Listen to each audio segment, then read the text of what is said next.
Aujourd'hui, on est sûr de rien donc moi ce que je fais avec les athlètes, c'est qu'on vit un peu les choses au jour le jour. Suite au déconfinement, nous, donc les athlètes ont pu reprendre l'entraînement dans les clubs respectifs au mois de juin. Alors nous, par rapport à certains sports, on a un gros désavantage, c'est qu'on est un sport collectif avec du contact et notamment un ballon. Donc c'est assez compliqué pour nous parce que avec tous les protocoles sanitaires qui ont été mis en place, nous, on n'a pas pu faire vraiment ce qu'on voulait.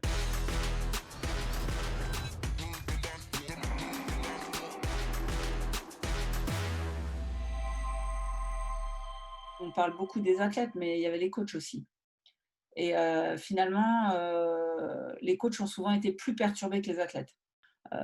Voilà, puis cette espèce de comme dépression quoi. Ils montaient en pression avec ces jeux qui arrivaient, ces qualifs, puis là d'un coup, boum, plus rien, OK, on fait quoi là? Qu'est-ce que Là, je te rejoins, moi, sur le dernier mois, c'est la même chose. Je me suis complètement senti inutile parce qu'au final, ils ont tous retrouvé la porte de leur club et moi, de loin, bah, je ne pouvais pas agir. Il y avait les programmes d'entraînement qui étaient faits et en fait, bah, ouais, pour eux, ça repartait et pas pour moi, quoi. j'ai eu des hauts et des bas que bien sûr je leur ai pas fait sentir. Enfin des fois je me demandais: «Mais en fait, qu'est-ce que tu peux faire quoi?» Face à ce questionnement-là, bah, j'avais un grand blanc parce qu'en fait, il y avait tellement rien devant, ou en tout cas tellement d'incertitudes.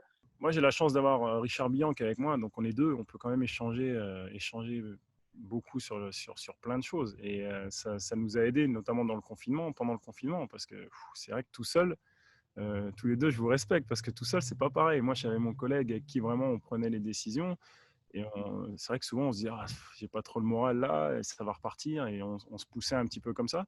Moi, j'ai pas mal échangé avec, les collègues, avec lesquels je travaille sur le pôle France là, sur Montpellier et puis avec les entraîneurs des autres disciplines en fait. Moi, j'ai pris du soutien bah, avec mes deux collègues entraîneurs du secteur para. Et puis, bah, on a le soutien aussi d'une psychologue de la performance qui travaille avec le groupe para depuis un an maintenant. Finalement, même si j'avais un peu de doute en moi ou cette sensation d'être un peu inefficace, je savais que j'étais entouré. Bah, faut s'entourer, hein, faut surtout pas s'isoler, hein, dans ces cas-là. Faut pas hésiter à discuter avec, voilà, d'autres coachs, mais ça peut être aussi, voilà, des amis, chefs d'entreprise, comment eux ils appréhendent la situation et en tout cas les pensées positives qu'ils peuvent avoir, voilà les outils qu'ils peuvent utiliser.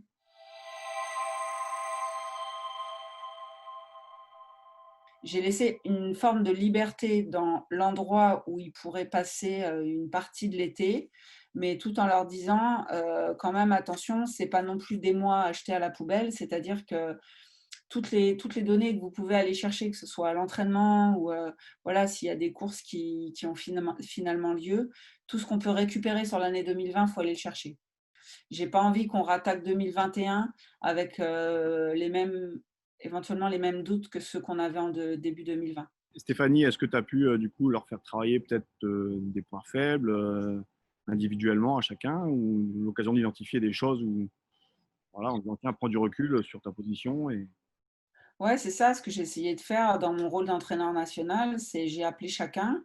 En fait, si les Jeux avaient eu lieu là 2020, quels auraient été tes regrets et qu'est-ce que tu penses qui t'aurait manqué? Mhm. Voilà, j'ai posé cette question à chacun et je leur ai demandé d'y réfléchir et puis après, moi j'ai considéré que mon rôle c'était d'essayer de trouver, bah, voilà la personne compétente pour les aider à développer ça. Donc c'était, ça pouvait être de l'entraînement, il y en a ils se sont mis au yoga, il y en a ils en ont profité pour bosser un peu plus la prépa mentale, ça a aussi été l'occasion pour certains de voir le bienfait de ce que j'essayais de leur soumettre depuis longtemps et puis qu'ils prenaient jamais le temps de faire. On a eu la chance au basket d'avoir pendant le confinement, alors je ne sais pas si vous l'avez vu, il y a eu le documentaire sur Michael Jordan qui est sorti.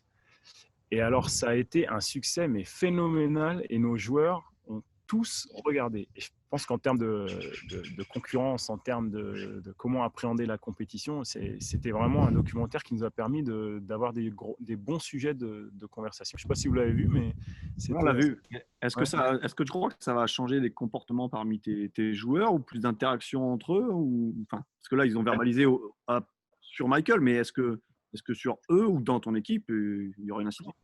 Bah, en fait, moi, je me suis rendu compte qu'ils se sont dit, mais en fait, l'aspect compétition, l'aspect, je sais pas comment dire ça, mais le gars, c'était un acharné, quoi. Il était là, il y avait une chose qui comptait, c'était gagner et à tout prix.